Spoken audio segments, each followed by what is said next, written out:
देखिए, आज हम लोग क्या पढ़ने वाले हैं, रामधारी सिंह दिवाकर की कहानी सूखी नदी का पुल।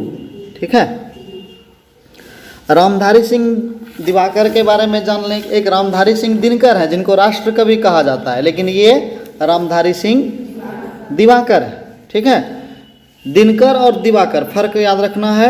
दिनकर राष्ट्र कवि थे और दिवाकर साहब बिहार में अररिया जिले का एक अच्छे साहित्यकार थे, रामधारी सिंह दिवाकर।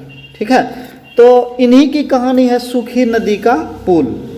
अगर बात करें कि कहानी है क्या, 10वां वाला के जेहन में होगा शायद ये कहानी, नहीं बताए थे कि वो किस तरह से जो है बुच्ची दाई, जिसका मूल नाम लीलावती था, है ना, कलेसर का बेटा कलेसरा जो है वो, तो इस तरह से सबकी कहानी है। पूरे गांव की, मतलब समझो कि पूरी तरह से ग्रामीण अंचल की ये कहानी है। और पहले के गांव के बारे में, आज का गांव नहीं, आज का गांव हर जगह बिजली बत्ती आ गई है, सबके घर में फ्रिज रखा हुआ है, नहीं सबके घर में टीवी वीसीडी सब रखा हुआ है। हम उस समय के गांव की बात कर रहे हैं जब गांव पूरी तरह से ग्रामीण अंचल का प्रतिनिधित्व करता था, जब गांव अभावों में बसता था। किसी के घर में, मतलब जो जमींदार जो लोग होते थे उनका घर खपरेल का हुआ करता था, मकान का घर बड़ा मुश्किल से, ठीक है, की चूना पर मकान बनाया जाता था, सुर्खी चूना पर मकान बना करके ऊपर खपड़ा रहता था, छत नहीं दिया जाता था, सखुआ का लकड़ी दे करके खपड़ा, तो उसी को हवेली कहा जाता था। उसके पास ज़मीनें होती थी बहुत सारी, और उस जमींदार के घर में जनरेटर वेटर फलना चलना बड़ा मुश्किल से रहता था, नहीं तो पूरा अभाव में एकदम बसता था वो गांव। तो हम उसी ग्रामीण अंचल की बात कर रहे हैं, ये कहानी है।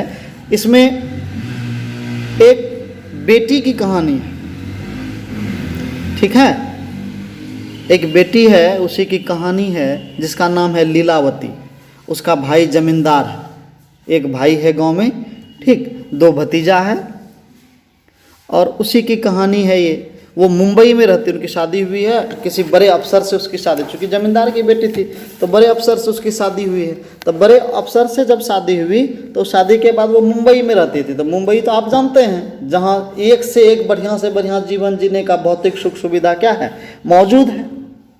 तो उस मुंबई से बहुत अरसे बाद, बहुत दिनों के बाद लीलावती, यानी वो बुच्ची दाई, जिसको प्रेम से सब घर में बुच्ची दाई कहा था, उसका भाई, उसका पप्पा, सब मतलब प्रेम से, एक भाई था, एक बहन एक थी, तो उसका बाप उसको प्रेम से बुच्ची दाई, उसका भाई उसको बुच्ची दाई कहता था। तो वो बुच्ची दाई अर्थात वो लीलावती जो है अरसे बाद, ठीक है, अपने नैहर आ रही है, मतलब मायके आ रही है, माँ के घर गांव आ रही है लौट करके। तो जब वो ट्रेन में बैठी है तो ट्रेन में उसको अपने ग्रामीण अंचल की हर एक बात याद आ रही है कि गांव जाएंगे, भैया की बैलगाड़ी लगी होगी स्टेशन पर, लेने आएंगे। गांव में जीप तो होता नहीं है, ट्रक तो होता नहीं, तो वहाँ पे जीप लगी होगी स्टेशन। और गांव की बेटी, मतलब किसी की बेटी तो पूरे गांव की बेटी।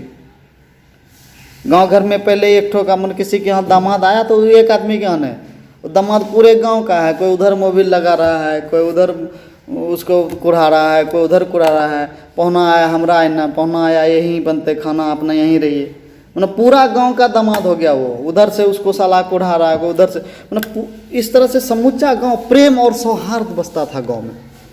उसी गांव को याद कर रही है वो, कौन, लीलावती। कहाँ बैठे बैठे, ट्रेन में बैठे बैठे, ठीक है, मतलब उसको हर चीज़ याद आता है गांव की, वो पगडंडी, वो सखी सहेली, वो खेत खलिहान जहाँ वो साग तोड़ने जाया करती होगी बचपन में, नहीं, ब्रह्म बाबा का स्थान, सलेश बाबा का गहवर, सब याद आ रहा है उसको।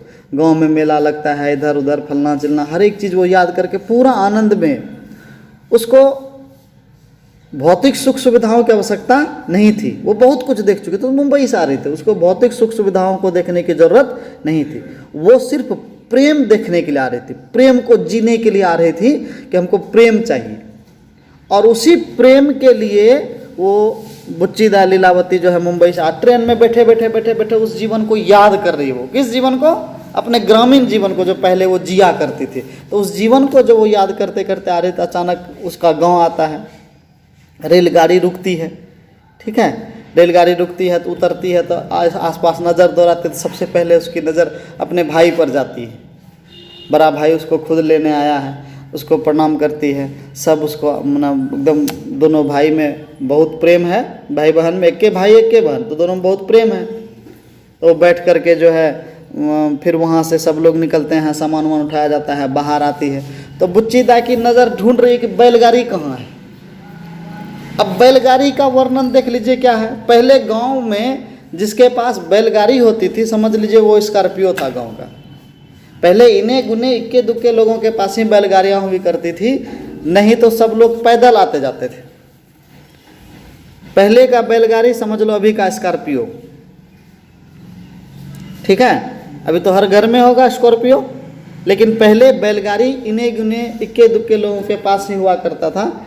तो इक्के दुक्के लोगों के पास ही वो हुआ करता था वो बैलगाड़ी, और उसके ऊपर सजा करके टप्पर रहता था, ठीक। चारों तरफ काठ का एक बेस बना रहता था आधार, और उसमें बत्ती का टप्पर लगा रहता था, लाल हरा पीला, उसमें शीशा बीच बीच में रहता था, बहुत अच्छा लगता था। और बैलों के गले में जब टुनटुनी बजती थी तो चलते हुए रास्ते में सब घर से भी लोग निकल करके कहता, ओ फलना बाबू पुतहू जा रही है, तुरंत पता चल जाता था टुनटुनी से। हम लोग भी बचपन में क्या करते थे, मतलब जैसे टप्पर वाला बैलगाड़ी देखे तो उसके पीछे दौड़ते थे, कनिया जाए छे, कनिया जाए छे, नहीं कनियान मनियान झिंगा झोर, ऐसे करके कैसे गाते थे वो। तो वो कह के बैलगाड़ी के पीछे पीछे, मतलब पता चल जाता था टप्पर वाला बैलगाड़ी है तो समझ लो इसमें कनिया हो, यही पर्याय था। तो वही बैलगाड़ी ढूंढ रही है, कौन? लीलावती, कि कहाँ है वो बैलगाड़ी। लेकिन उसकी नज़र में वो अभाव ढूंढ रही है, लेकिन वो अभाव अब गांव में बसा नहीं रहा, वो बचा नहीं रहा। वो तो बुच्ची दाई जब इधर उधर देखते तो उसका भाई कहता है, उसका भतीजवा कहता है कि फुआ किधर, बुआ किधर देख रही हो, हम लोग जीप में जाएंगे। अचानक बुच्ची दाई का जो है कलेजा धक से रह जाता है, हाय देव, हम तो सोच रहे थे कि बैलगाड़ी आएगी, उस पर बैठ के जाएंगे, उसी जीवन को फिर जिएंगे जिस जीवन को हम कभी जीते थे, और यहाँ तो जीप पड़ी हुई है। बड़ा मन महसूस करके बुच्ची दाई जो है जीप पर बैठी। उसका भाई जब जीप पर बैठने लगा तो भाई के जेब में देखती है, हाँ, कि एक पिस्तौल रखा हुआ, मतलब देसी कट्टा। उसको देख के तो उसका और दिमाग खराब हो गया कि हम क्या सोच रहे थे, गांव में प्रेम बसता है, ये बसता, हम देखते हैं भैया के पॉकेट में, मतलब कुर्ता के जेब में देसी कट्टा रखा हुआ है, ये क्या हो गया। गांव में ऐसी क्या परिस्थिति हो गई कि लोगों को देसी कट्टा रखना पड़ता है। जितने सपने संजो करके पूर्व से लीलावती आ रही थी रेलगाड़ी में बैठ करके, वो सारा सपना क्या हो गया, अचानक धाराशायी हो गया। क्या हो गया? वो खत्म हो गया, सब सपना खत्म। न गांव का प्रेम देखेंगे, उससे बात करेंगे बंसी काका से, फलना से, चिलना से, लेकिन यहाँ गांव का प्रेम क्या देखेगा, यहाँ तो भाई के पॉकेटे में हथियार रखा हुआ है। तो जो सपना बेचारी लीलावती मुंबई से रेलगाड़ी में बैठते हुए देखकर आ रही थी, अचानक उस सपने पर कुठाराघात होता है, और वो आकर के जो है मतलब पूरी तरह से कहिए कि उसका दिमाग घूम जाता है कि आखिर हुआ क्या। जिस चीज़ को देखने के लिए हम आए थे वो तो है ही नहीं, जिस प्रेम को हम देखने के लिए आए वो है ही नहीं। यहाँ तो जेब में कट्टा रखा हुआ है, पिस्तौल रखा हुआ है। लीलावती गुमसुम होकर के बैठ गई। जीप पगडंडी को, सड़क को, खेतों को पार करते हुए सर सर सर सर दौड़ी चली जा रही है, धूल उड़ाती हुई। तो उसका भतीजवा कहता है कि तुम जो गांव सोच रही थी अब